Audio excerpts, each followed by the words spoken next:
of truth will testify to me, says the Lord, and you also will testify.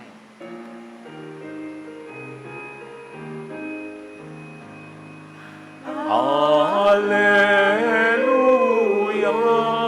alleluia, alleluia,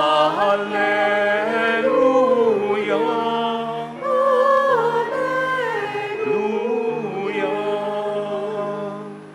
My dear sisters and brothers, the Lord be with you. And with your spirit. A reading from the Holy Gospel according to John. Glory to you, O Lord. Jesus said to his disciples, "When the Advocate comes, whom I will send you from the Father, the Spirit of truth, who proceeds from the Father, he will testify to me. And you also testify, because you have been with me from the beginning. I have told you this so that you may not fall away. They will expel you from the synagogues. In fact, the hour is coming when everyone who kills you will think he is offering worship to God. They will do this because they have not known either the Father or me. I have told you this so that when their hour comes, you may remember that I told you." My dear friends, the Gospel of the Lord. Praise to you, Lord Jesus Christ. Please be seated for a while. Again, my dear sisters and brothers, good afternoon. Good afternoon, Father. I think if there is one person in the Trinity that we often neglect, it's the Holy Spirit. And yet we know how important the Holy Spirit is in our life as a church. Sabi nga natin, the Holy Spirit is the life of the church. And today in our gospel, the Holy Spirit is being called advocate. Advocate. Alam po nyo, ginugol ko, ano ba yung advocate in Tagalog? They say that advocate in Tagalog is tagapagtaguyod. Tagapagtaguyod. The question is, ano ba yung kanyang itinataguyod as an advocate? Ang sabi ng ating gospel, when the advocate comes, whom I will send you from the Father, the Spirit of truth, who proceeds from the Father, he will testify to me. As if in our gospel, Jesus is telling us, the Holy Spirit will testify about Jesus, who is the truth. And the Holy Spirit is also called the Spirit of truth. Yun ang ating pagnilayan today, yung truth. Because truth nowadays, I think, becomes very personal. What do I mean by it? When we say personal, it becomes very relative. That the basis of truth nowadays is on what one thinks or feels. Kung ano yung ramdam mo, kung ano yung tingin mo, totoo, yun ang totoo. Very relative. And nowadays, truth also becomes very private or secretive. We only keep it to ourselves so that we won't offend other people. Kaya nga minsan, kahit alam nating merong maling ginagawa, yung kasapi ng ating pamilya, pamayanan o katrabaho, we simply keep quiet. Why? We don't want to offend the other person. Or ayaw nating tayo ay mabalikan. Kaya nga, if this is the case, we cannot say that we are being guided by the advocate, by the Holy Spirit. If we are only doing certain things simply because they are popular, simply because we want to be liked by other people, and because we are afraid of being rejected, definitely all these things are not because of the advocate. It's simply because of our wants and whims. Kasi yun lamang ang gusto natin. Yun lamang ang nararamdaman natin. And today in our gospel, Jesus gave us a very important reminder. After telling us that the advocate will testify about him, Jesus said, "You testify because you have been with me from the beginning." Parang sinasabi ni Jesus, kayo'y ginagabayan ng Espiritu Santo at matagal nyo na akong kasama at kilalang kilala nyo na ako, pero kailangan kayo mismo ang magpatotoo tungkol sa akin. You testify. Siguro ito yung paalaala sa atin. It's not enough for us to know the truth based on what Jesus had taught us. What is also important is for us to live based on the truth so that our examples may also be seen by others. Hindi lamang mahalaga na alam natin yung totoo at yung tama. Kailangan tayo din mismo na mumuhay ng totoo, ng tama.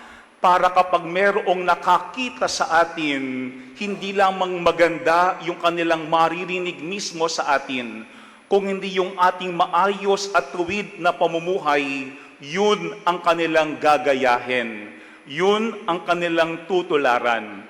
Maybe we have to ask also ourselves, do we preach the truth as taught by Jesus or simply by us? Whose truth do we proclaim, Jesus or ours? Kasi baka may mga pakakataon because many of us are quote-unquote people pleaser, we are afraid to tell someone na meron siyang maling ginagawa na dapat niyang itigil o ihinto. Kaya sometimes yung temptation is only to tell what is pleasing to the ears of other people, where we could get like from others. Pero ito yung punto ng ating ebanghelyo sa ngayon. If we preach the truth based on the guidance of the advocate or the Holy Spirit, we also have to be ready for rejection. Be ready for rejection. Kapag babalikan po natin yung ating gospel last Saturday, connected po itong ating gospel today. Na ang sabi doon ni Jesus, if the world hates you, remember it hated me first. No? Kapag kayo ay kinamuyan ng mundo, tandaan nyo, ako muna ang kanilang kinamuyan. And today in our gospel, Jesus said, I have told you this so that you may not fall away. Kasi pwedeng tayo ay panghinaan ng loob. Pwedeng agad-agad tayo ay tumahimik o kaya tumiklop. Kapag merong mga taong umaayaw at umaalma sa atin when we are proclaiming the truth or when we are correcting them. Pero ang sabi diyan ni Jesus, they will expel you from the synagogues. In fact, the hour is coming when everyone who kills you will think that he is offering worship to God. Baka nga iniisip nila, ginagawa nila yun para sa Diyos. Pero ito yung paalaala sa atin ng ating ebanghelyo that Jesus is very honest in telling us, be ready, be prepared for rejection. If we are faithful in following Jesus, we ask ourselves, have you been rejected? Why? Have you rejected someone? Why? Because sometimes I think we can reject someone not because the other person is doing something wrong, but maybe because the other person is doing something good and we are doing something wrong, and because of what the other person is doing, we appear to be bad in front of others. Baka kasi merong tao na napakabuti, napakatapat, napaka-honest. At inis na inis tayo, bakit? Kasi tayo ang nagsisinungaling, tayo ang nandadaya, tayo ang gumagawa ng hindi tama. Kaya nalalantad yung ating maling kinikilos kapag merong mga taong nagiging tapat at mabuti sa ating paligid. Itikin ang challenge ng ating gospel. Let us not be quick in either rejecting or accepting someone. Let us first think if the other person is really guided by the advocate, that his or her life is consistent with the truth that Jesus had preached. Tayo ngayon nabubuhay sa tawag nilang cancel culture. We easily cancel people whom we do not like or those who do not like us. or maaaring merong different opinion compared to ours. Pero magandang ating tignan, why are we canceling them? Sapagkat baka meron silang sinasabi na ayaw natin kahit totoo. Baka kasi may mga pakakataon meron tayong maling ginagawa, pero ayaw nating tayo ay pinapakialaman o tinutuwid ng ating kapwa. That's why we easily cancel these people. Magandang ating i-cancel yung ating narrow-mindedness. Maaaring ang kailangan nating i-cancel yung ating wrongdoing, so that with the guidance of the Holy Spirit, we could really live as disciples of Jesus. Let me end our reflection with quote coming from Saint Augustine. He said, "We love the truth when it is enlightening us. We hate the truth when it convicts us. We love the truth when it enlightens us. We hate the truth when it convicts us." My dear friends, it's not enough for us to know the truth. What is more important is to live based on the truth so that other people would see that we are following the teachings of Jesus. Amen. I remember when St. John Paul II was still alive and was the Pope, in one of his homilies he said, "What we need now are not more Christian teachers, but what we need now are more Christian witnesses."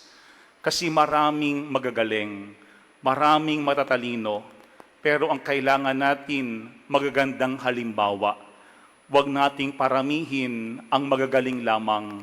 Paramihin natin ang mga mabubuti sa ating pamayanan, because that is how we follow Jesus.